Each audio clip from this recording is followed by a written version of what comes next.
जो जीता वही सिकंदर। दोस्तों, ये कहावत तो आपने जरूर सुनी ही होगी। ये बात दुनिया के महान शासक सिकंदर के नाम पर ही पड़ी, क्योंकि उसको भी हारने की आदत नहीं थी। जी हाँ, हम बात कर रहे हैं उसी महान राजा की जिसने पर्शिया के सदियों से चले आ रहे राज्य का नामो निशान मिटा दिया था। हमेशा जीतने की आदत के साथ ही सिकंदर ने भारत पर भी हमला किया, लेकिन फिर सिकंदर भारत से बिना कुछ कहे ही वापस लौट गया। पर क्या थी वजह कि दुनिया के हर कोने से जीतने वाला सिकंदर भारत से बिना कुछ करे ही लौट गया? क्यों उसने भारत पर राज नहीं किया? आखिर कैसे छोटी सी उम्र में ही सिकंदर की मौत हुई?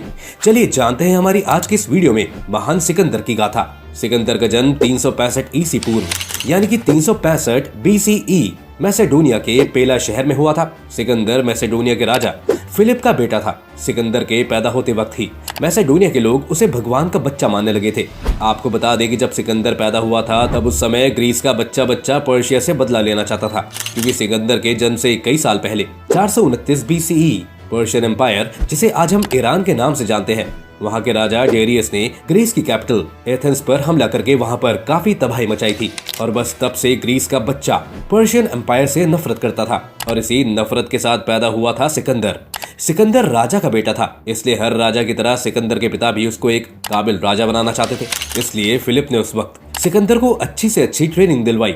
आपको बता दें कि सिकंदर को ट्रेनिंग देने वाले स्कॉलर्स में एरिस्टोटले, जिसे आज हर कोई अरस्तु के नाम से जानता है, उसका भी नाम शामिल है, जिन्होंने सिर्फ 3 साल की ट्रेनिंग में वो सारे गुण सिकंदर में भर दिए जो कि उसे दुनिया का महान राजा बनाने के लिए काफी थे। एरिस्टोटले ने सिकंदर को सब्र, कटुनीति, हर तरह की समझ दी, और अपनी इसी समझ के बल पर सिकंदर ने सिर्फ 10 साल की उम्र में एक बेकाबू घोड़े बूसेफेल्स को कंट्रोल किया, जो कि आगे तक उसके साथ रहा। एक बार कंट्रोल करने के बाद ये घोड़ा उसका पसंदीदा घोड़ा बन गया था। सिकंदर ने अपनी पढ़ाई के साथ साथ युद्ध करना भी सीखा, और सिर्फ 18 साल की उम्र में अपने पिता के साथ मिलकर युद्ध में भाग लिया और अपनी ताकत से युद्ध को जीत भी लिया था। ये पहला समय था जब सिकंदर ने अपनी मेहनत के साथ साथ अपनी ताकत को भी दुनिया के सामने रखा था, और तब से ही लोगों का विश्वास उसमें और गहरा गया। 336 ईसा पूर्व फिलिप की मौत हो गई, और अपने पिता की मौत के बाद सिकंदर को उनकी गद्दी पर बैठाया गया। बढ़ते वक्त के साथ साथ सिकंदर की पर्शियन एम्पायर के लिए नफरत भी बढ़ने लगी, और उसका मकसद बन गया था पर्शियन एम्पायर को हराना। और इसलिए सिकंदर ने पर्शियन एम्पायर की शक्ति को घटाने के लिए अपनी सेना बढ़ानी शुरू कर दी थी, और ग्रीस के कई शहरों को अपने अधिकार में ले लिया, और वहाँ के कमांडो, आर्मी और सैनिकों को अपनी सेना में शामिल करना शुरू कर दिया था।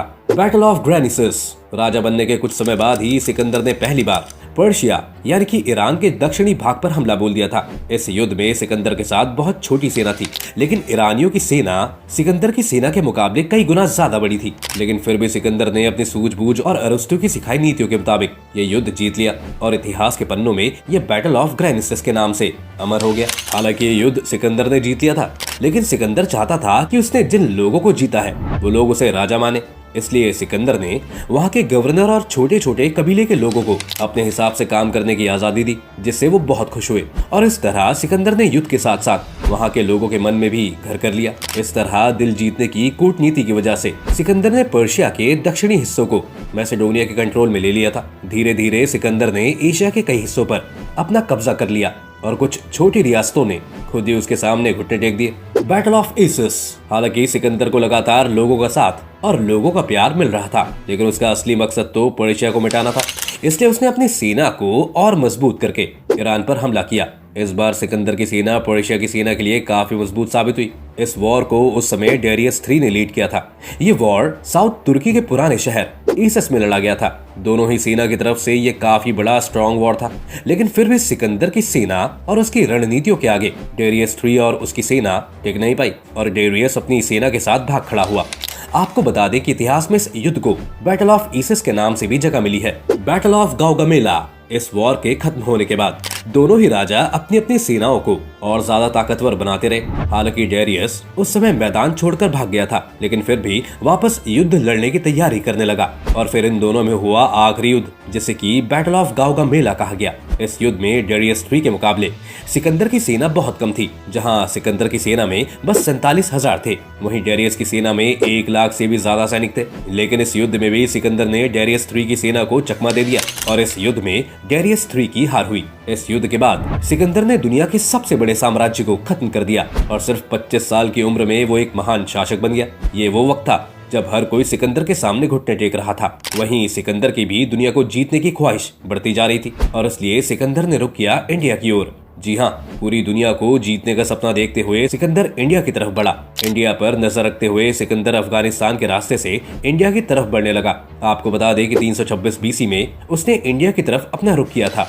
जिस वक्त सिकंदर की नजर इंडिया पर पड़ी, उस वक्त इंडिया के पूर्व राज्य जो कि आज पाकिस्तान में मौजूद है, उस पर पोरस का साम्राज्य था। जब सिकंदर अफगानिस्तान के रास्ते इंडिया में आ रहा था, तो तब भारत की सीमा में घुसते ही तक्षशिला के राजा अंबी ने सिकंदर का स्वागत किया और उसकी तरफ दोस्ती का हाथ बढ़ाया। सिकंदर ने अंबी से दोस्ती कर ली, लेकिन सिकंदर का असली मकसद राजा पोरस को हराना था। लेकिन राजा पोरस भी सिकंदर को किसी भी हालत में भारत में राज्य नहीं करने देना चाहता था। ऐसा कहा जाता है कि उस समय सिकंदर ने राजा पोरस के दरबार में अपना एक आदमी भेजकर यह कहलवाया था कि वो अगर सिकंदर को अपना राजा मान लेता है तो वो उनसे युद्ध नहीं करेगा और आसानी से राज करने देगा। लेकिन पोरस को ये कभी भी मंजूर नहीं था और इसलिए उसने सिकंदर का ये प्रस्ताव ठुकरा दिया और बस फिर सिकंदर अपनी सेना लेकर पोरस से युद्ध करने चला गया। Battle of हाइडेस्पेस। दोस्तों, इस वॉर के लिए कहा जाता है कि अब तक भले ही सिकंदर हर वॉर जीतता आया था, लेकिन राजा पोरस के साथ का ये युद्ध उसके लिए काफी मुश्किल रहा था। इतिहासकारों के मुताबिक राजा पोरस की सेना में सिकंदर की सेना से ज्यादा बहादुर सिपाही थे। सैनिकों के साथ ही साथ राजा पोरस की फौज में 300 ऐसे हाथी थे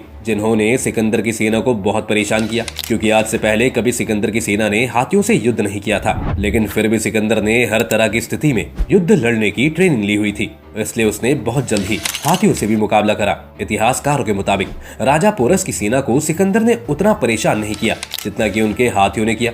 ये लड़ाई करीब करीब 8 घंटे चली। इस लड़ाई में सिकंदर से लेकर पोरस दोनों की सेना और दोनों राजा बुरी तरह से घायल हो गए थे। आखिरकार सिकंदर ने ही राजा पोरस को ये लड़ाई रोकने को कहा।